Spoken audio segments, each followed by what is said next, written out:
রে আমার ইগোলা বন্ধু অ্যাড দিল, যাই দেখি কি বলে এখন আবার কোন ইগো দেখায়। কিরে বকাচোদা, গ্রুপে একা একা কি করলি বে? এই তো বন্ধু গ্রুপে একা একাই বসে আছিলাম তোর অ্যাডের অপেক্ষায়। তো কি অবস্থা? এই তো ভালোই চলতেছে দিনকাল।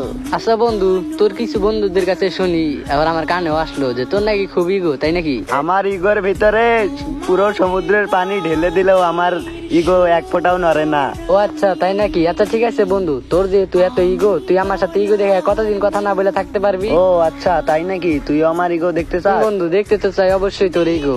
তো তুই তোর ইগো দেখে আমার সাথে কতদিন কথা না বলে থাকতে পারবি? ও আচ্ছা, তুই আমার ইগো দেখতে চাস? আমার ইগোর কারণে কিন্তু আমাদের বন্ধুত্ব এই জায়গায় শেষ হয়ে যেতে পারে। ও আচ্ছা, তুই যেভাবে কথা বললি আমার তো মনে হয় আমাদের বন্ধুত্ব এখনই শেষ হয়ে গেল। ও তার মানেটা বুঝলাম না, একটু বুঝায় বলতো। তাহলে শুন বন্ধু, আমি শুনছি প্রিয় মানুষদের সাথে নাকি রাগ, অভিমান, ইগো এইসব নাকি খাটে না। তবে তোর ইগো, রাগ, অভিমান এইসবের কারণে নাকি আমাদের বন্ধুত্ব শেষ করে দিতে পারবি। তাহলে তুই আমাকে এই বন্ধু ভাবতি? আমি তো ভাবছিলাম যে আমি ইগোর কথা বললে তুই তখন বলবি যে দেখ, বন্ধুত্বের সামনে কোনো ইগো খাটে না। খাটতেই পারে, তুই হয়তো আমার অনলাইনের বন্ধু এই জন্যই।